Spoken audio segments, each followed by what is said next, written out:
Good morning, class. We are looking at the practice test module 1 covering chapters 1 and 2. Chapter 1 functions, chapter 2 linear functions. Here's the first part, chapter 1 functions, 2.5 complex numbers, 2.6 quadratic functions.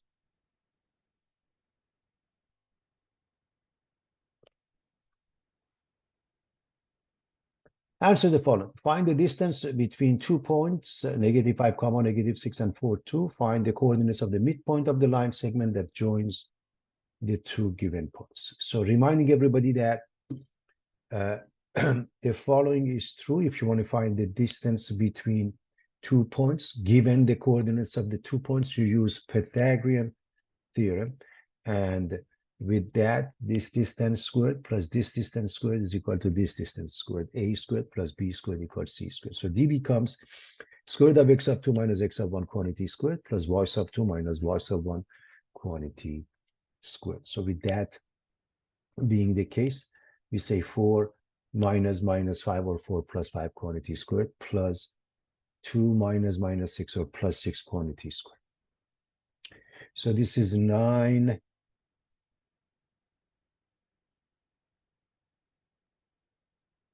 squared, you get 81. 8 squared, you get 64. Add them up, we get 145. The square root of 145 can be approximated by 12.0416.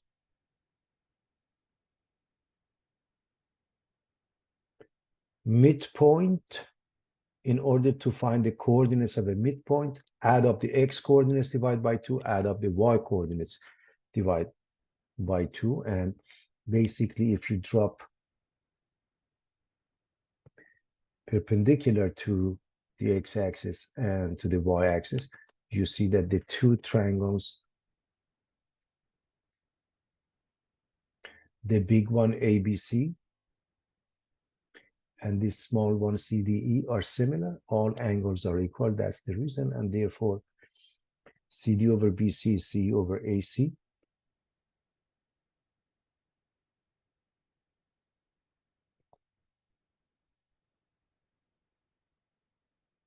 Because this is the midpoint, CD is half of BC, and the AC becomes 2 times CE. Therefore, AE equals CE. So we are proving that the x coordinates here and the x coordinates here, these two distances are the same, and that's how you find the midpoint. And I have more details in our lecture. So add them up. -5 and 4 divided by 2, -6 and 2 divided by 2. This will give us -1/2. This will give us -4 halves or -2. Therefore,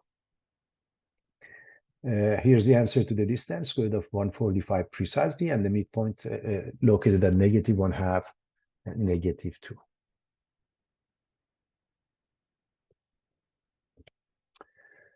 A man drove 10 miles directly east from his home, made a left turn at an intersection, and then traveled 5 miles north to his place of work. A, if a road was made directly from his home to his place of work, what would its distance be to the nearest tenth of a mile? B, if the road was made in a previous exercise, how much shorter would the man's one-way trip be every day? So you have to set it up as follows. So home, 10 miles east, and then 5 miles north. A man drove 10 miles directly east from his home, made a left turn. This would be left from here, and going north 5 miles, giving this shape a triangular shape where this is 10, this is 5. So Pythagorean theorem applies. A squared plus B squared equals C squared, where we assume the two legs are A and B, and the longest side hypotenuse is C. So 10 squared plus 5 squared. This is 100. This is 25, so c squared is 125. C is square root of 125 precisely, and it's approximated by 11.1803 miles. So that's part A, everybody. In part B,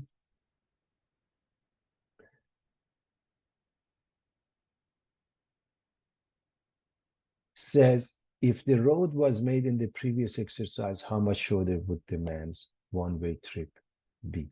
If we could go straight from this point to this point versus this one, we have covered 10 plus 5, 15 miles, but we would have covered this much if we could go straight. So 15 minus this number. And of course, I put 100 squared of 125 as a precise answer. It's about 3.8 miles roughly, just to give you an idea.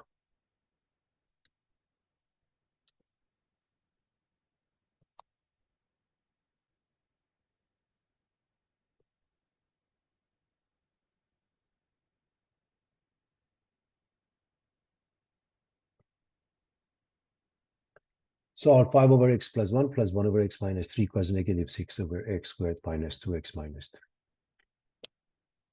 So we want to solve this rational equation. That means we are going to factor this into x plus 1, x minus 3. And the best course of action is to multiply both sides by LCD, which is x plus 1 times x minus 3. And you have to exclude what makes each denominator 0. So x plus 1 is 0. That means x can't be negative 1. X minus 3 equal to 0. That means x can't be 3. And the same thing here. So we are going to exclude those. At the end, we check if any of the solutions look like that. We exclude them. So we're going to multiply both sides by x plus 1 times x minus 3. When we do that, so we are multiplying by LCD. If you multiply these two, we get 5 times x minus 3 because this goes away. We multiply these two, we get 1 times x plus 1 because x minus 3 goes away.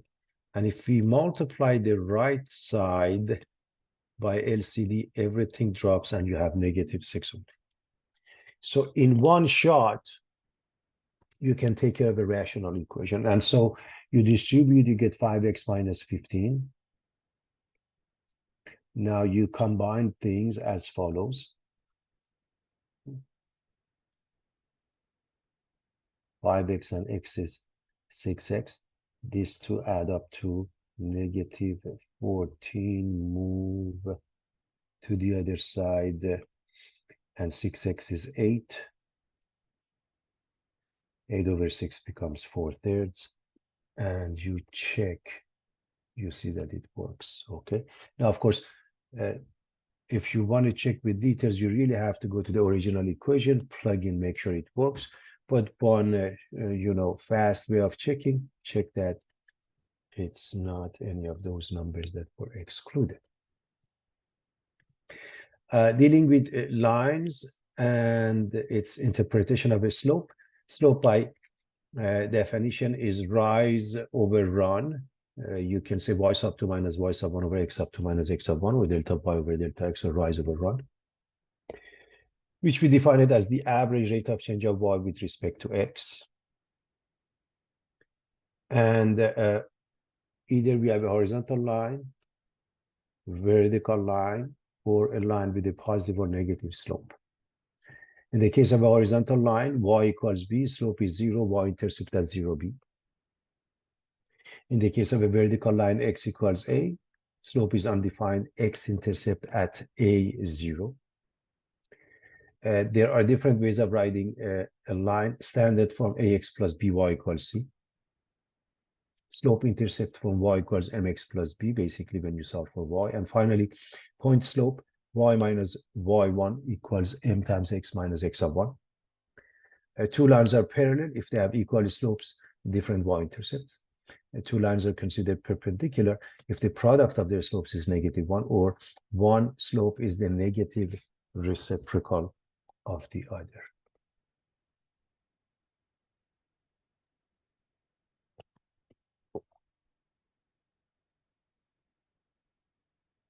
Answer: for part A and B, graph the following lines in a rectangular coordinate system. So x is -2.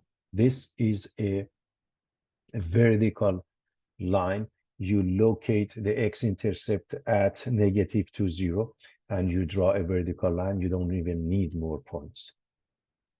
Y equals 3, you locate the y-intercept of 0, 3, and you draw a horizontal line.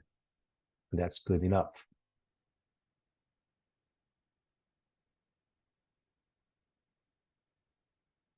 Find the equation of a line containing 4, 0, and 4, 5.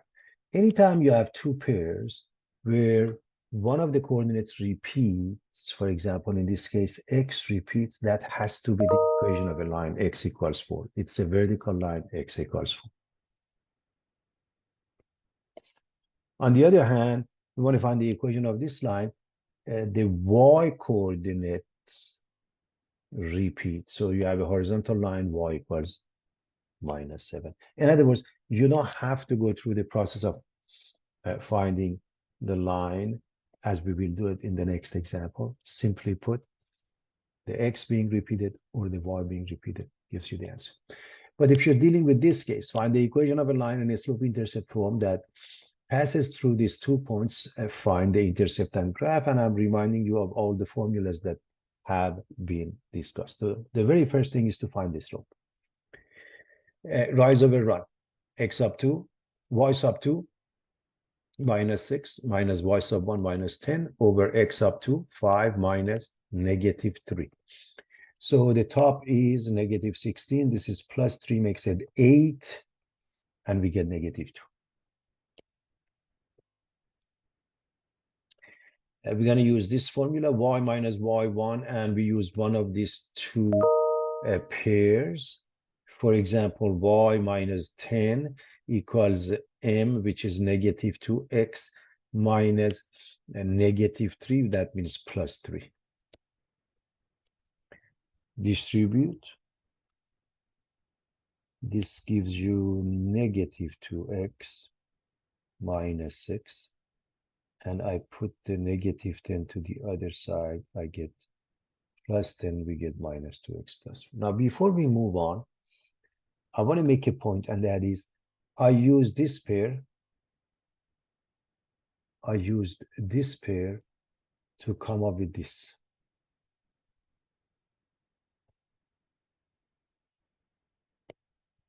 I'm going to use this to check.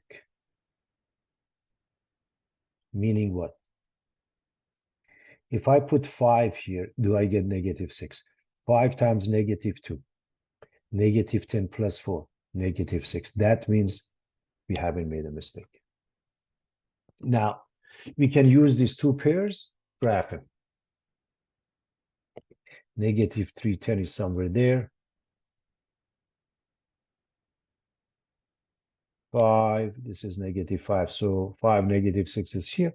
However, I like to go with intercepts. Obviously, 0, 4 is the y-intercept.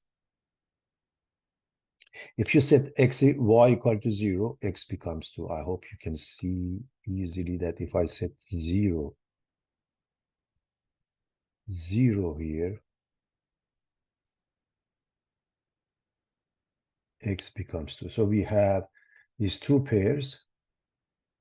We have the graph, and also we have those points that were originally given.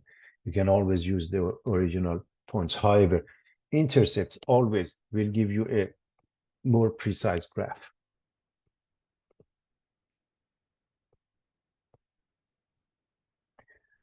Find the equation of a line that is perpendicular to 3y equals x minus 4 and passes through the points -2, 1. Find the intercepts and graph. First and foremost, let's discuss this. We are going to find the slope, and that means we are going to divide by 3. So divide by 3, you get y, you get 1/3 x, you get -4/3, and the slope obviously is 1/3 for the given line. For the line perpendicular to that would be the negative reciprocal of that. So negative reciprocal of that is -3. So y minus y1, that means y minus 1 equals m, that means negative 3, x minus x sub 1, that means x minus negative 2, which makes it plus 2. We are going to distribute and we get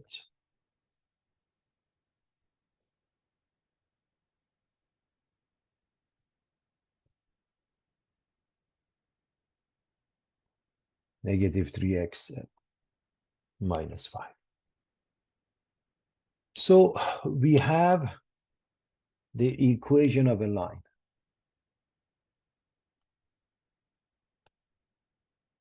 So we have this line and the one perpendicular to it containing the pair negative 2 comma 1. Find the intercepts and graph. So let's find the intercepts for this guy. If x is 0, 3y is negative 4, and we get minus 4/3. If y is 0, x is a 4. So we should be able to come up with this easily. I'm assuming we have no problem with that. So x is 0, find y is 0, find x. And you can plot those pairs. 0, negative 4/3, that means negative 1 and 1/3, and 4, 0, connect them, and that's your given line.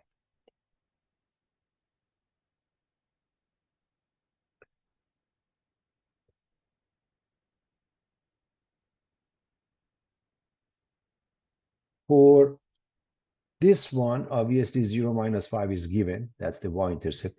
And if you set this one equal to 0, you move this 3x equals minus 5, you get minus 5/3. I hope nobody has any problem with that. So if I said 0 equals minus 3x minus 5, I should be able to come up with that. And I'm going to plot those two pairs, 0, negative 5, and negative 5/3, 0, put them together.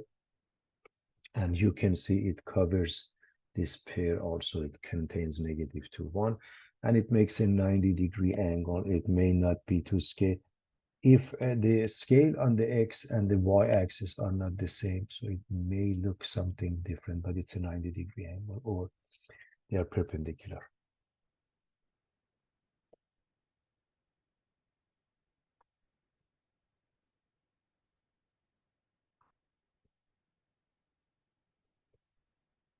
Okay.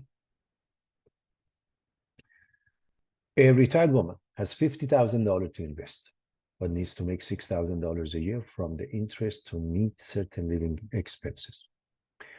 One bond investment pays 15% annual interest. The rest of it she wants to put in a CD that pays 7%. If we let X be the amount the woman invest in the 15% bond, how much will she be able to invest in the CD? Set up and solve the equation for how much the woman should invest in each option to sustain a $6,000 annual return. So what we are looking at, in essence, this is also known as a mixture problem. So we have the investment, one of them is at 15%, one of them is at 7%, and here's the total amount. So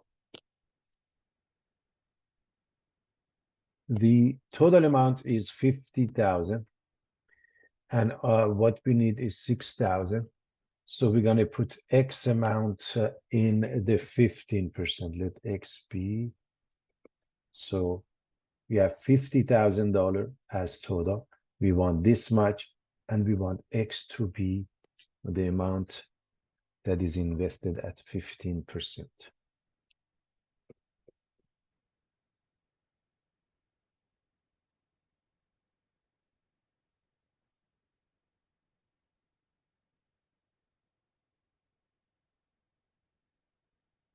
So how much is here? If the total is 50,000, the rest, 50,000 minus X, must be here.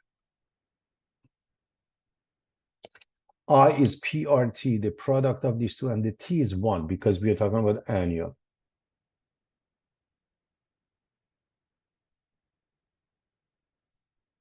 $6,000 a year. So T is 1. So the product of these two goes here, 0.15x. The product of these 2.07 times 50,000 minus X goes here. And these two must add up to give us 6,000. So this last column is the equation. The rest is elementary algebra. So we distribute the 0.07. By the way you multiply 7 times 5 is 35. You have two decimals, you have four zeros. One decimal cancels out 1 0. So 4 minus 2, we have two more zeros, 3,500. And then 0.07x. So again, 7 times 5 is 35. Two decimals, four zeros. So we have two more zeros, okay? And so these two combine into 0.08x. And this gets subtracted from 6,000, giving us 2,500. Divide by 0.08. And we get 31,250 bucks to invest at 15%. Subtracted from 50 at 7%, we put $18,750. So this is a class of problem known as a mixture problem, okay, class? Because the total amount is fixed. They mix to give us the total amount at a fixed amount. Flora starts riding her bike at 20 miles per hour.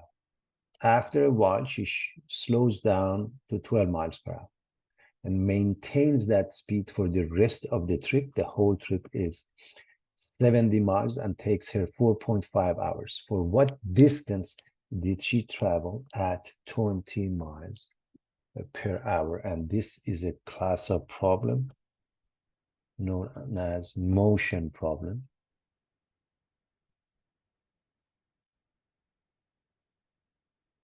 Where it uses d is r times t. D is the distance, r is the rate or speed, average speed, t is the time. So you have to make up a table like that.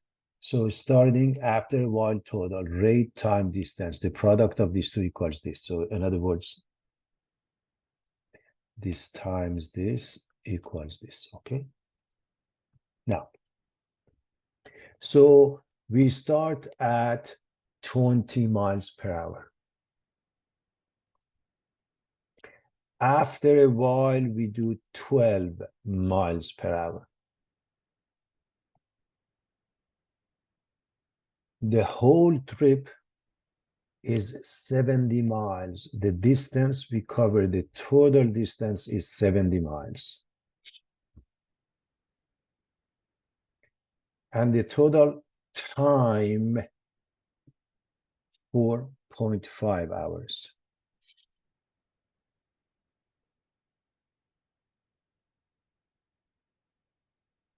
For what distance did she travel at 20 miles per hour? You can say X, Y, Z, T. So if you let T represent the time here, what would be the time here?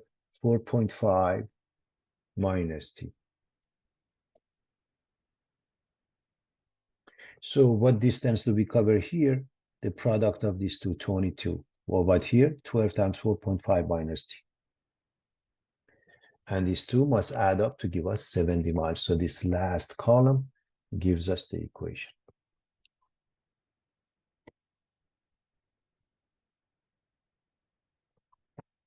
Let's distribute. 12 times 4.5 is 54 minus 12T. These two combine into 8T. Subtract 54 from 70 gets 16 divided by 2. T is 2 hours. So if this is 2, this is 4.5 minus 2. So this is 2.5 hours. However, we want to answer the question. It says, for what distance did she travel 20 miles per hour? So they're asking for this one, 20 times 2, 40 miles. So you make sure after you come up with the answer. So they didn't ask, but if they did, so this we said it's 2, this one is 2.5, but this is the one that they're asking, and it's 40 miles, which means obviously the rest of it is 30 miles. But make sure you answer the question accordingly.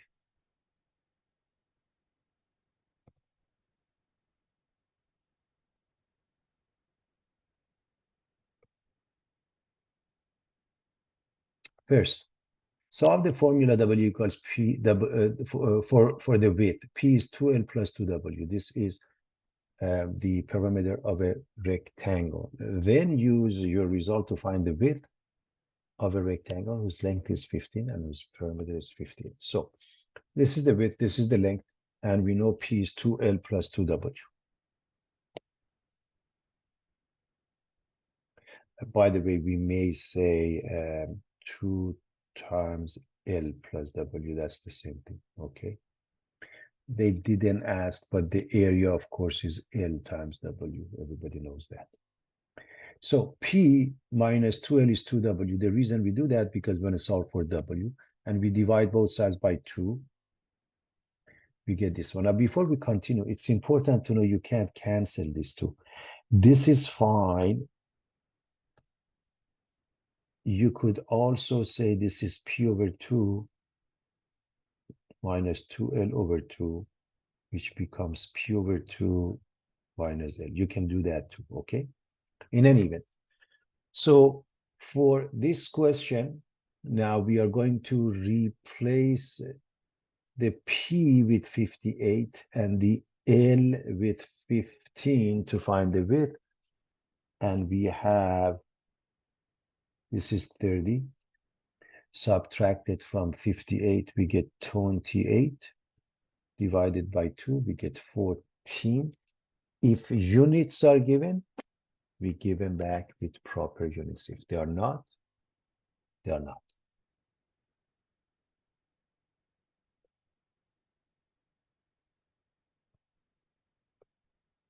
We want to perform the indicated operations, reminding everybody about complex numbers are in the form of a plus bi. Square root of -1 is I, square root of -n is I, square root of n. Because a plus b times a minus b is a squared minus b squared, a plus bi times a minus bi becomes a squared plus b squared. You want to multiply, you just distribute, ignore the fact it's I, and eventually figure out what you need to do. So we distribute the -1, we get 2 minus 3i minus 4i plus 6i squared. Just foiling, simple foiling. We know I squared is -1, so this is -6. Okay, I is squared of -1, I squared is -1, I cubed is -I to the power of 4 is 1. We've gone over that. And we combine these two. So we get 2 minus 6, which is -4 minus 7. 3 plus 4i over 2 minus I, we are going to multiply by the complex conjugate of 2 minus I, and we're going to divide by it. So multiply by 2 plus I divided by 2 plus I. By the way, they may ask you to perform the indicated operation, divide, simplify, or put it in standard form. All of them mean the same thing. So the top, you FOIL. So 3 times 2, 6, 3 times I, 3i, 8i, 4i squared. And these two, 2 squared plus 1 squared. 2 squared plus 1 squared. I squared is -1, so this is changing to -4. This is 4 and 1, they add up to 5. 6 and -4 is 2, 3 and 8, 11i divided by 5, and you make up a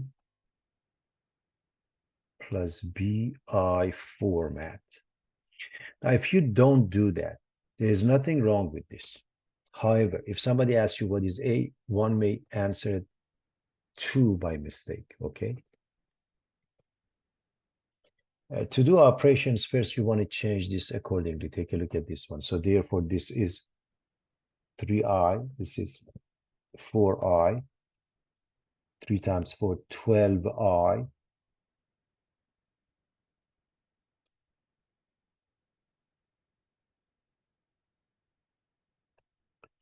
with 3i is 15i. I to the power of negative 6 is 1 over I to the power of 6.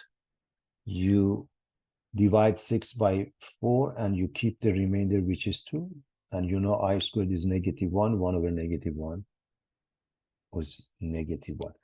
I remind you what I taught you as the easy way out. If you want to find powers of I, divide the exponent, whatever the exponent is, by 4. So I'm going to divide 1225 by 4. All I'm interested in is the remainder. I hope you see that when the 2 digits at the end are divisible by 4, so is the number. So 1224 is divisible by 4, so the remainder is 1. So this is the same as I to the power of 1, or I. Just look at the remainder. Here's another example. I to the power of 43. Let me use a different color. So 43, if I divide by 4, remember, it's 10. I'm interested in the remainder. So I to the power of 43 is I cubed, which is negative I. So in short, divide by 4, keep the remainder. So I to the power of remainder is the answer. Okay. So if the remainder is 0, it's 1. If the remainder is 1, is I. Is the remainder 2, negative 1. If the remainder 3 is negative I.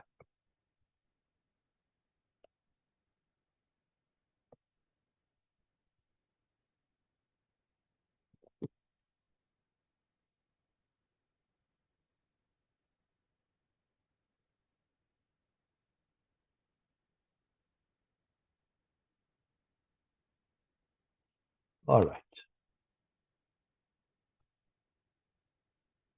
Square root property or principle. If x squared is a, x is plus minus square root of a. For example, x squared is 49, x is plus minus square root of 7.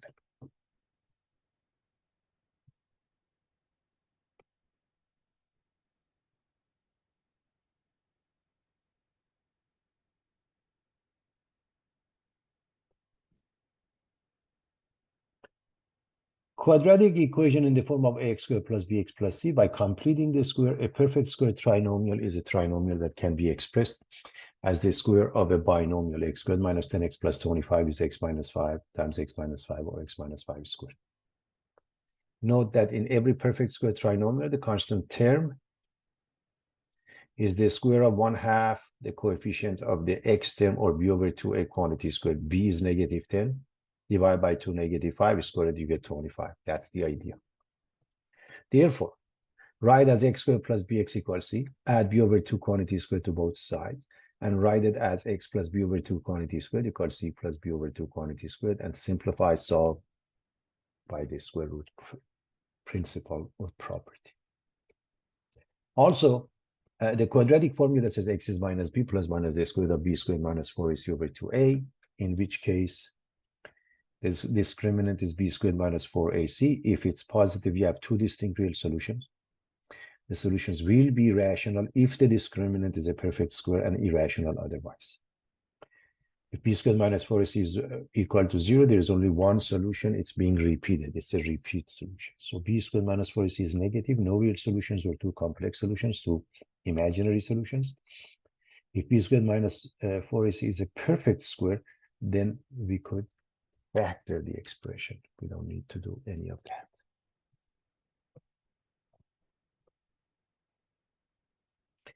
that. So, for example, if you want to solve this by completing the square, if you're not asked, you shouldn't do it by that method.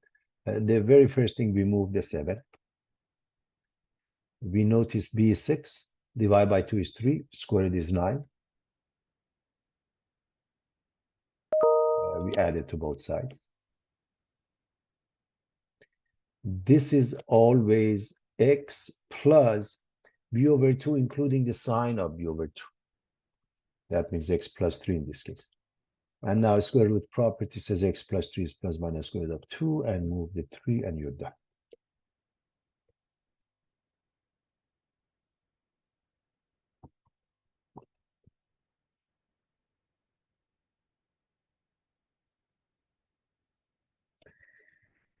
What about this one? We are going to move the -4 and okay, so two things. You have to move the constant and you have to make a 1. So divide both sides by 2.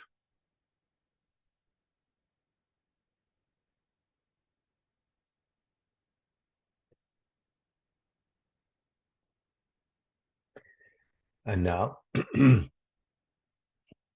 here's b, -7 halves, divide by 2, -7 fourths, squared is positive 49 over 60. So I hope you can see that this is b. When you divide a fraction by a number, multiply the denominator by that. So since I want to divide this by 2, I'm going to multiply the denominator and then square it. Add it to both sides. And again, what is the left side? Always the variable x, y, z, and b over 2, including its sign. So it's z and this number, -7/4 quantity squared. You have to add these two.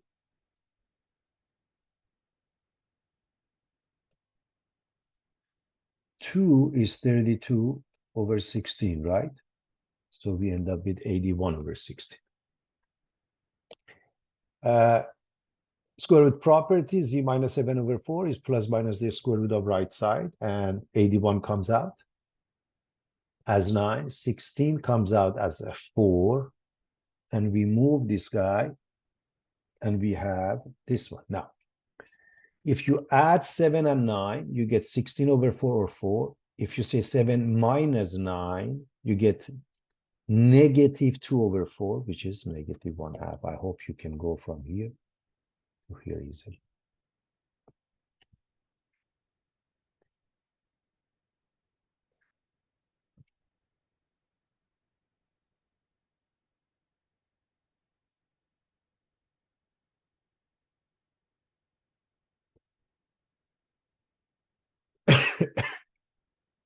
Solve the quadratic formula. In order to do that, you have to put it in standard form, which means you are going to move the 5 first. Then you say a is 2, b is 4, c is -5.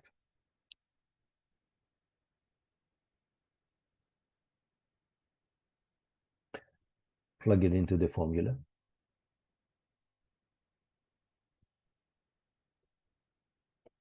This is -4, this is 16.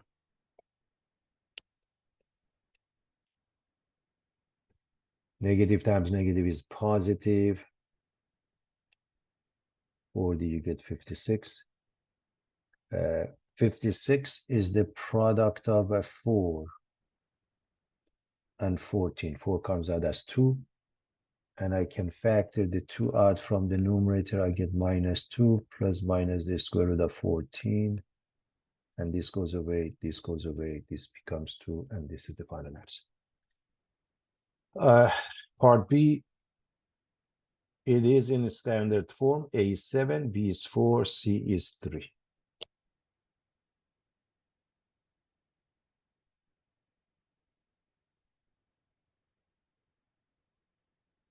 Plug it in.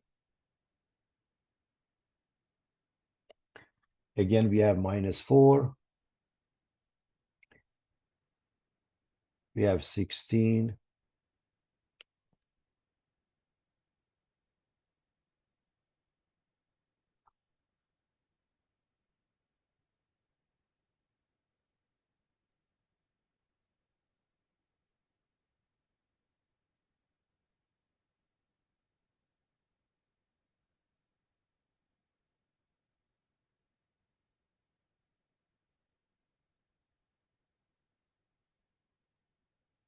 I mean 84. And we get -68 under the radical. And this number is the product of a 4 and 17, and we have a negative sign. So what happens is The negative sign changes to I, 4 changes to 2, and 17 remains. Please understand that this negative under the radical changes to I outside. And of course, you can factor the 2 out. You get minus 2 plus minus square root of 17. Make sure you know the I is outside. And there you have it. And that's the answer. Again, pretty straightforward, everybody. I hope everybody is okay with that. I want to make sure that you see that the I is outside for sure.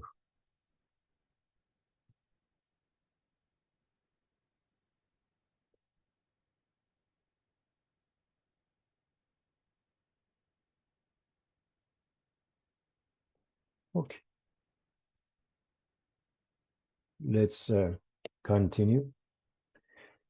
We want to solve, and even if they don't say by the quadratic formula, ultimately you may have to. Whenever you have rational functions, it's easiest and best to multiply by LCD, which is x squared. So this becomes 2x squared, this becomes 4x, this becomes minus 1. If you can do factoring, always do factoring. This can't be done. A is 2, B is 4, and C is -1, and we are going to plug it into this. Obviously, this is -4. This is 16. And plus 8, we get 24. 24 is a 4 times 6. 4 comes out as 2. 6 remains. And again, by now, we recognize we can factor the 2 out. And you can leave it like that. You're done. However, since I've seen sometimes students making a mistake of dropping the 2, you have to make up 2 fractions. This gives you -1, this remains. So it's important to know you can't just drop the denominator and change this to -1. It is not correct.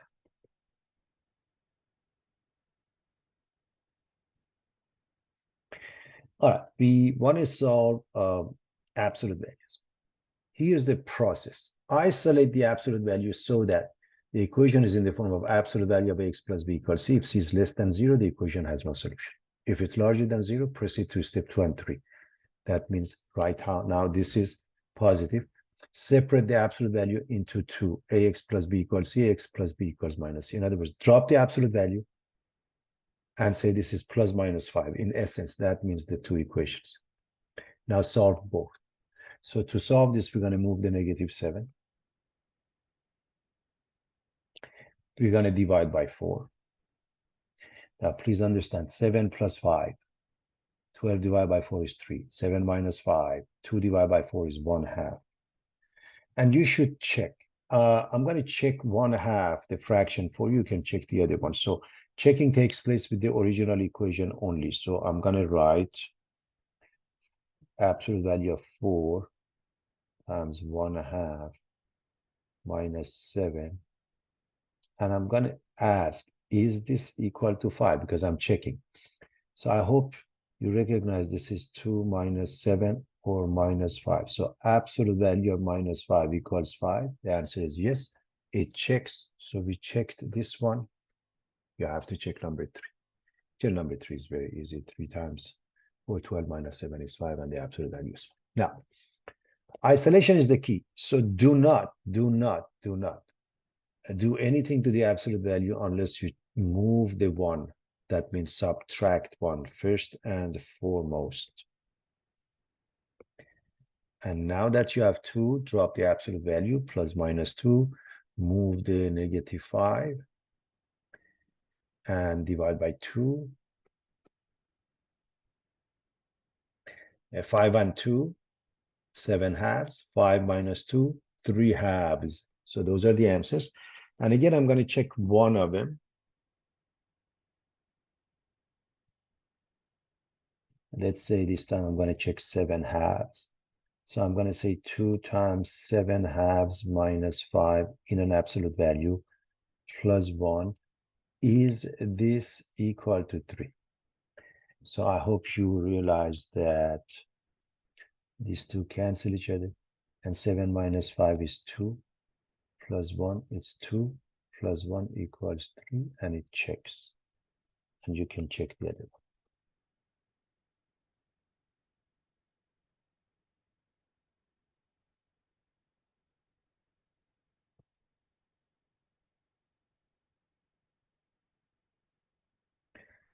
Solve each inequality, graph the solution set, write it in interval notation. So if the absolute value is less than a and a is positive, you sandwich it between the two. Number one, isolate. There is nothing to isolate. There is nothing on this side. So sandwich between negative and positive.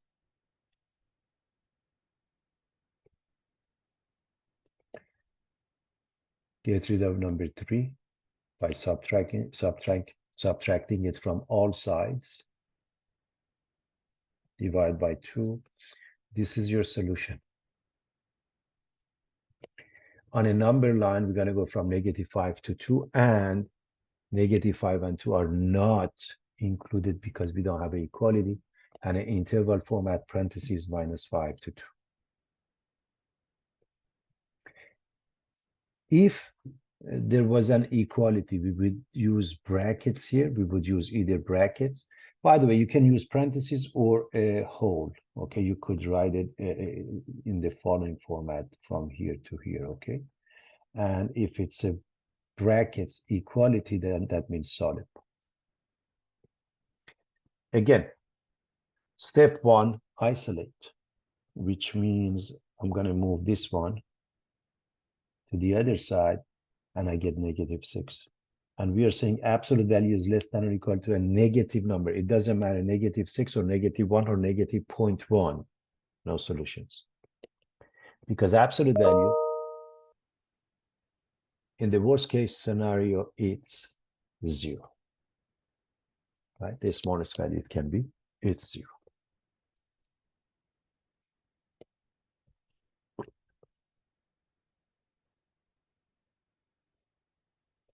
Now, we're going to continue 2 times the absolute value of 3x minus 1 plus 3 is larger than or equal to 13. If absolute value of x is larger than a, and again, you have to isolate it. And if a is positive, x is less than minus a or larger than a. So the very first thing is to move the number 3 to the other side. That's isolation. The next one is to divide both sides by 2. Now that the absolute value is by itself, it's completely isolated. You are going to say, I'm going to drop the absolute value and say this is less than or equal to 5 or larger than or equal to 5. So pay attention to we don't sandwich between the two. It makes no sense. So now, so you drop the absolute value. And once you say less than or equal to -5, and once you say it's larger than or equal to 5, and you finish the job by moving this to the other side, dividing by 3, both sides.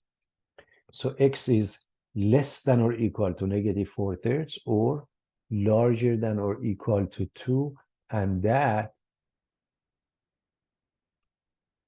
is the solution. Interval format from -infinity to -4/3 or means union to infinity. And notice -4/3 is included, we use bracket, 2 is included, we use bracket. So we have a number line from -infinity to -4/3, and from 2 to infinity is shaded, is highlighted. You have a choice of using bracket or solid point here. You could use solid point here, solid point here.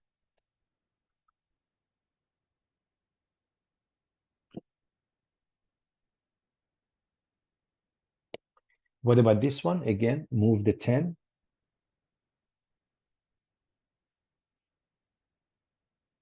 We get -6. Now pay attention to the concept. Pay attention to concept. We say absolute value of something, doesn't matter what's in there, is larger than or equal to a negative number, -5, -1, -0.1. Absolute value is always greater than any negative number because worst case scenario is 0. So the answer is always the case. How do we write always? All real numbers from negative to positive infinity. That means choose any number and it's a true statement. That's the meaning of it.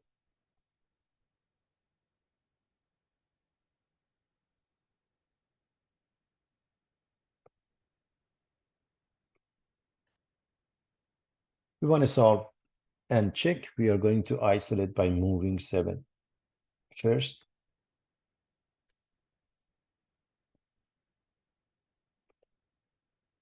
We are going to, when we have a root function, we are going to raise it to an appropriate power, in this case 2.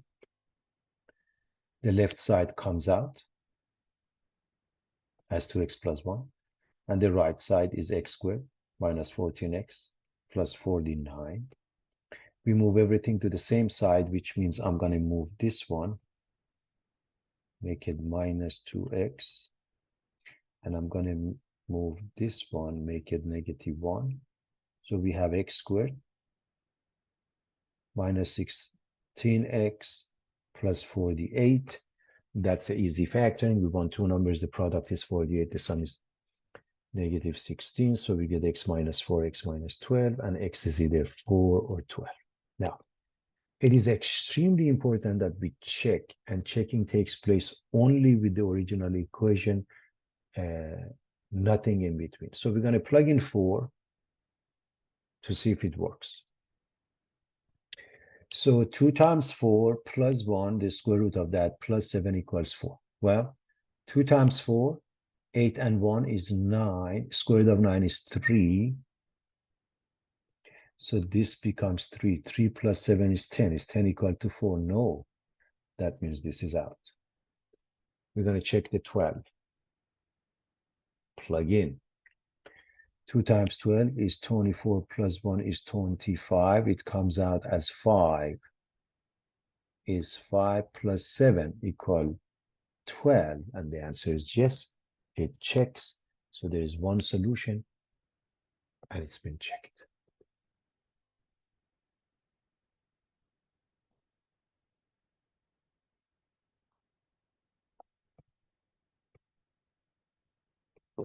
To solve this, we are going to raise the left side to the power of 2. We get x squared plus 4x plus 4. This one, when you FOIL x squared, this is minus x, minus x, minus 6x is minus 7x, plus 6. Drop the x squared from both sides. Move this. Move this. 11x is 2. X is 2 over 11. Very simple.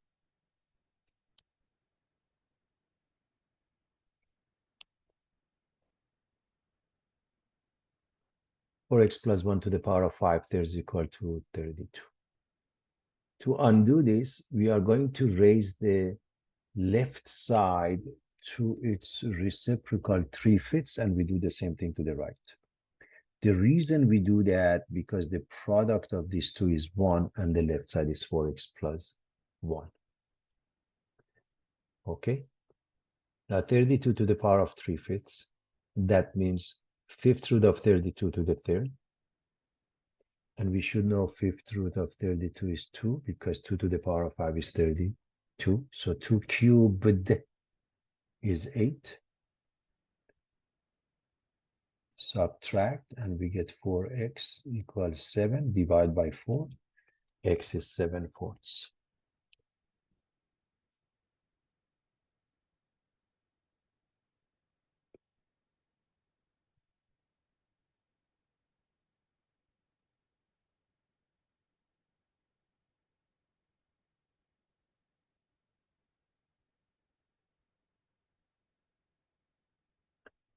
2 times 3x minus 4 quantity square plus 3x minus 4 minus 1. You can distribute, simplify, and solve, but the fastest way is to notice we can let something other than x represent 3x minus 4, for example, y, z, m, n, u, any variable except x. So if you do that, then this becomes 2y squared. This becomes y, and we can easily factor this. 2y plus 1 times 2y minus 1. Please understand 2 is a prime number, so it's 1 and 2, and negative 1, you have no choice but to go with 1 and minus 1. You just figure out where it goes. So y is either negative 1 or positive 1/2. So now, this is the answer to the question. The answer is no, we want x. So 3x minus 4 is equal to those. And you have to solve. For example, here, 3x equals 3, x equals 1. Here, 3x equals 4 is 8 halves, and 1/2 is 9 halves. Divide by 3, you get 3 halves. So those are the two answers.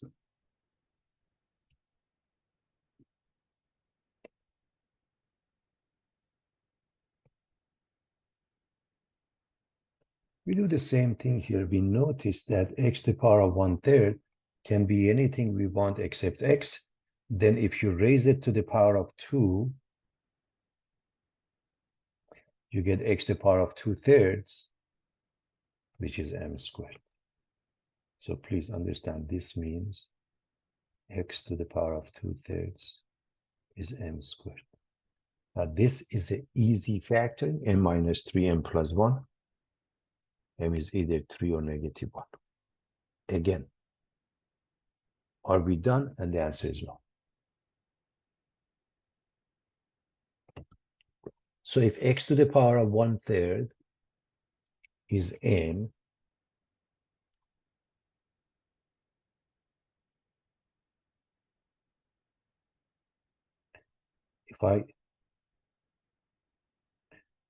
if I raise it to the power of 3, I get x, right? So x is m cubed. X is m cubed. So 3 cubed is 27, minus 1 cubed is negative 1. And you can always check with the original equation. I highly recommend you do that. I leave it for you to check.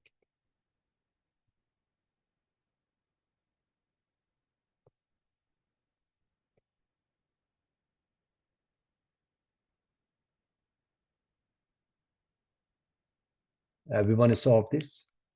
We're going to bring it to the same side. You can factor it the way it is, or you can let r squared be, for example, x. If just the way it is, you should be able to factor it. If it's not easy to see that, you let r squared be, let's say, I don't know, x, y, z, m.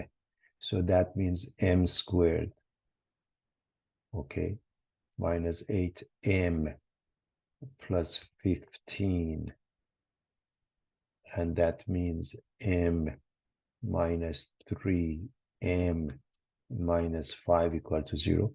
Or you may be able to see this. R squared is 3, r squared is 5.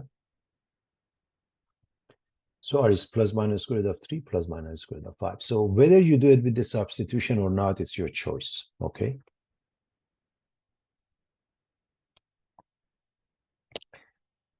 You have two choices for part B. Recognize that this means 1 over b squared. You can multiply both sides by b squared and so on, as we did it with x squared previously. Or just let b to the power of minus 1 be x. And if you do that, then b to the power of minus 2 is x squared. And now you have a quadratic equation to solve. Again, very easy because this is 1 and 6. You just have no choice with 1 and 6, 2 and 3. So trial and error will do that. I hope you remember it from elementary algebra. And so x is either 1/2, x is either 1/2 or 1/3. Now, let's understand the meaning of this. This means 1 over b is x. or b is 1 over x, meaning the two are reciprocals. So if x is 1/2, b is 2 over 1. If x is 1/3, b is 3 over 1. So the answers are 2 and 3.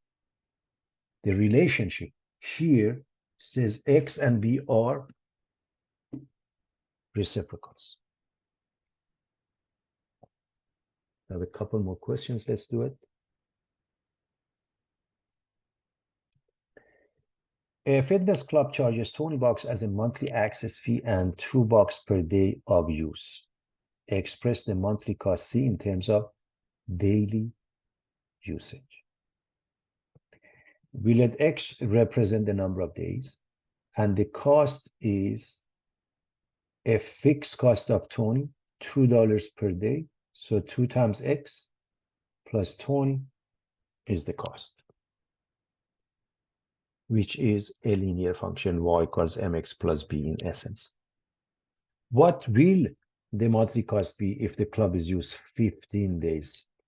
Replace the x with 15, you get 30 and 20, $50.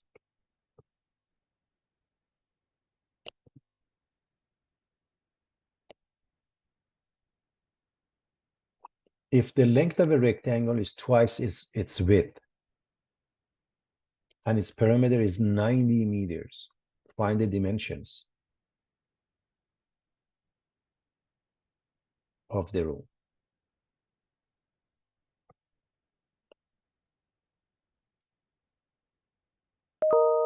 Well, here's the room in a rectangular shape.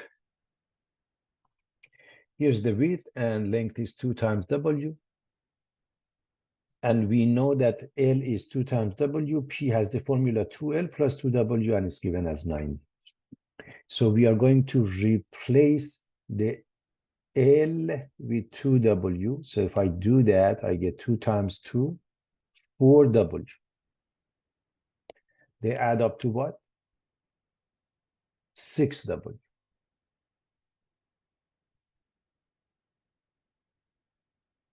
Divide by 6. The width becomes 15 meters. The length is twice that, which makes it 30 meters.